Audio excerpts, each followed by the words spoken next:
Hi guys, in today's tutorial I'm going to show you guys how you can make water effect on a raw image. So the images I'm using in this video, I will give their links in the description. You can download from there. So without wasting any time, let's begin the video. So download the raw image, open it, unlock the layer, give it a name. Now open the second image. For this, go to file, place embedded it, open the water waves image. Now adjust it on the rod. You can lower the opacity to see the background image.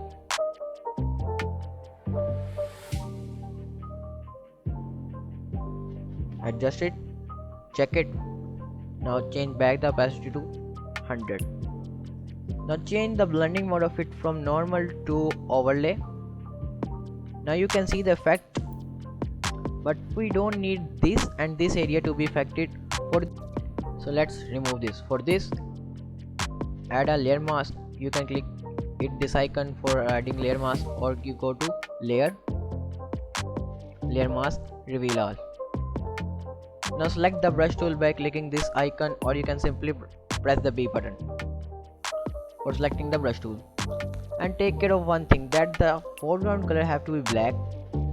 If it is not, then click this icon, it will be black. Now remove the area which we don't want, like this. Remove it from here and remove it from here too. So you have removed the area which you don't want, but when you are removing, you do a simple mistake just like this one. You want this area not to be affected, so you can recover it. Simply click this icon back. Now you have selected the white color and brush over it. Simply you can recover it by easy method. Thanks for watching my video.